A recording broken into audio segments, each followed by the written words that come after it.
Okay, hello, this is Ronald Bazillion. I want to do a timer tutorial using an implementation of software timers using the STM32 microcontroller unit. I'm going to go through some timer theory, bare metal versus operating system, timers versus the delay and why we would use each one of those, as well as architecture for bare metal using interrupts, as well as we're going to also look at some timer code that I've written. And then we're going to look at the implementation of this timer code using the CubeMX software in a project that I've developed. So let's get started. Okay, we're going to start with delays versus timers. Basically, a delay is basically a way to delay the process or the code for a certain amount of time. So a lot of microcontrollers have their own drivers for this. So STM32 uses what they call a host application layer, so HAL. So this will basically delay our program for about 5 seconds.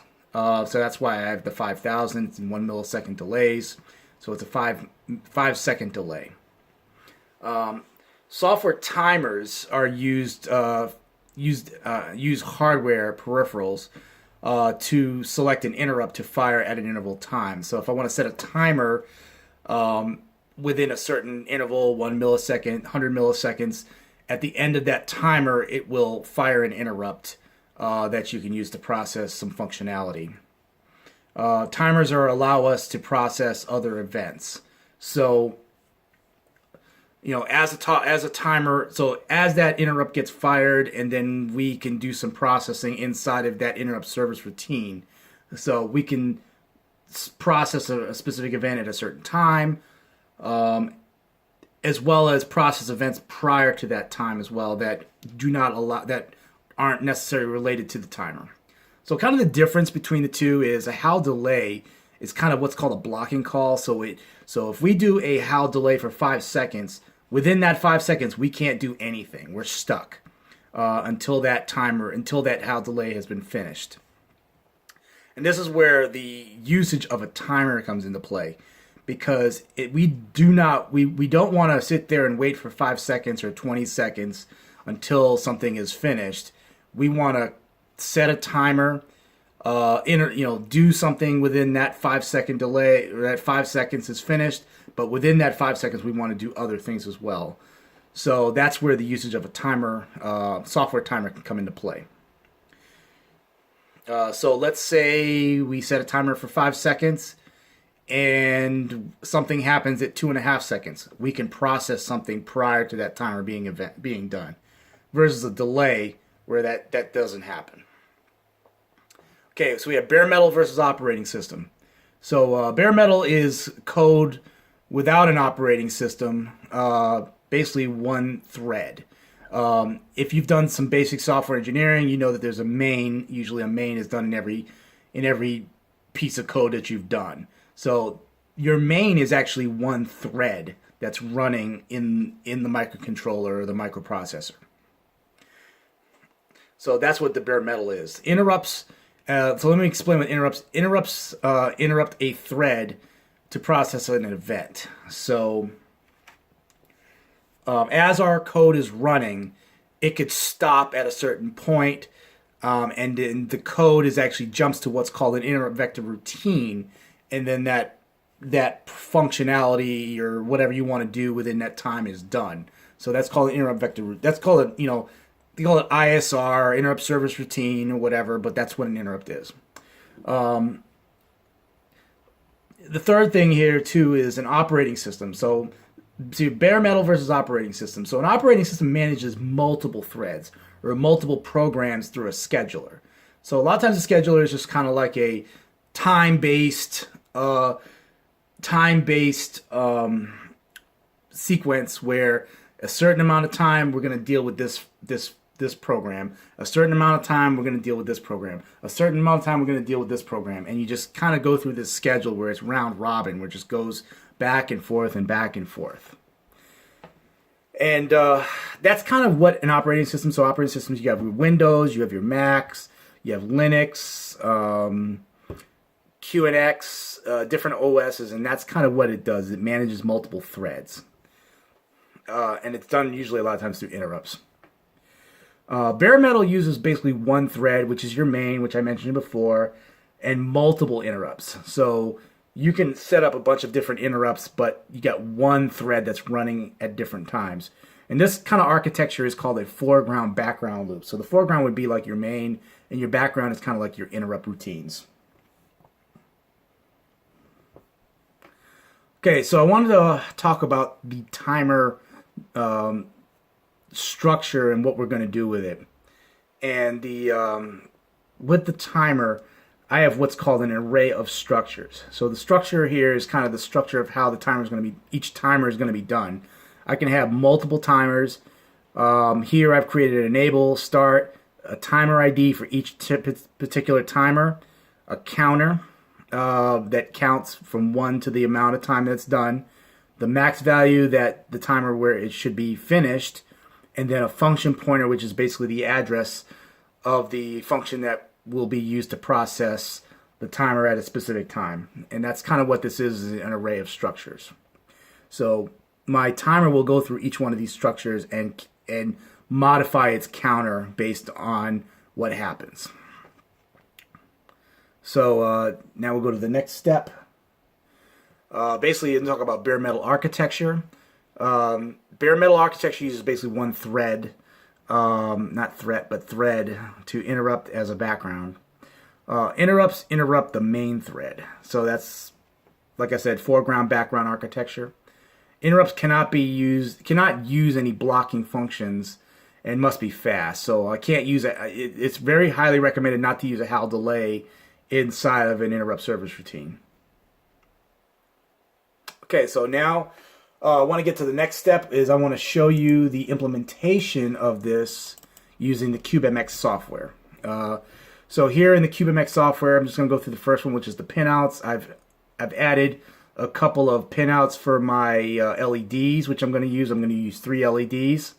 I'm also going to enable a timer here. So I'm using timer 2, and I'm setting the clock to an internal clock here. I'm using a Nucleo F767ZI development board, but we'll keep going here. Okay, so now this is the clock diagram. I'm just kind of using the default values.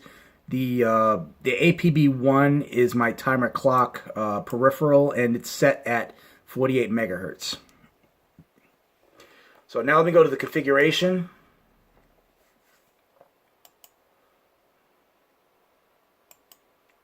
So stupid. Okay, there it goes. Okay, so with the timer, we have a timer 2 function here. We're going to go ahead and set that up. With this timer interrupt, we're going to basically configure it. So it says it's 48 megahertz, and I want my timer to be 1 megahertz. I'm going to set my prescaler to cut it down to about 1 megahertz. So I'll put down 48,000. So this will cut it down from 48 megahertz divided by 48,000, which would come up to about 1 megahertz. I want my period to start at 1, and the trigger event to start upon reset or when I enable it. With this, I'm also enabling a global interrupt here, and that's all I really need to do. I don't need any user consents, and I definitely don't need any DMA settings. So now that that's done, I would generate the code at this point, which I've already done. I'm just going to show you what's been done. So a lot of this is generated code, with the exception of wherever it says user code begins or ends. This is STM32's way of allowing you to put in code while they add code themselves. So I've added in my timer module header file, a standard bool header file here, as well as my initialization functions. So these are the static variables that are generated by the code generator, but I added my own static functions that I'm going to use for each LED here. And as you see, they're all the same signature, and that's important when you're using function pointers. So now I'm going to go down. Similar to Arduino, you have a main, which is kind of like your setup function, your setup function inside of, if you're using Arduino, and then there's a while one loop here which is similar to like your loop function if you're using Arduino. So just to give it some similarities. So inside of my setup, I have a function called timer init, where I put the time, where I bring in the timer that I'm going to use. I'm creating 3 timers here, so I'm doing a timer create for 1, timer create for 2, and timer create for 3, and I'm setting them for different value times. One for half a second, one for quarter of a second, and one for 1 full second, with different functions at the end. The nulls here are basically like I'm not using any arguments, so I'm not putting anything in here.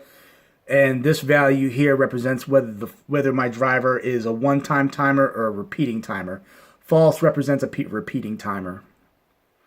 The start function will start the timers themselves. This is a HAL function that's being used, and this will start the timer that's used in the microcontroller. And if you notice here in the loop, there's nothing here in the loop. So this function, this code will basically run and run and run and interrupt every 1 millisecond. I'm going to do a real quick, have you look real quickly at my driver code, just the APIs that are called. Here's my driver, here's my timer module that I've written, with the init, create, populate, start, stop, reset, timer delete, and timer array process. Now this will be called when every interrupt is done. So let me go back to the main. So as this is running here, an interrupt is fired, you have to create a callback function. So this is the function that HAL uses for calling back a timer. And here's where you would put your particular function, the timer array process function. So every time that interrupt fires, this function will be called. And now we go to this function here, and it will basically go through the entire array, which I mentioned here. It'll go through this array and make sure that all the timers are processed correctly. So now I want to go ahead and show you how it actually works. As you see, I have it kind of halted here at main. So now I'm going to show you using my STM32 microcontroller, and you'll see how it works. Here we go.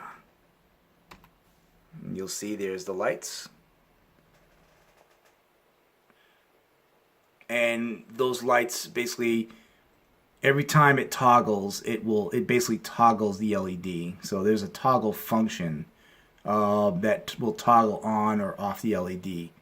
And once the timer has been fired, it will reset the timer and then go again, because I have the timer set up to repeat. So this is kind of the usage of my timer module, or the usage of timers in general. But wanted to give you some education on how this works. I recommend to give it a try. It's not that difficult, but it's important to understand the basic concepts of interrupts, interrupt service routines, blocking calls, things like that. So hopefully you got a good education on how this works.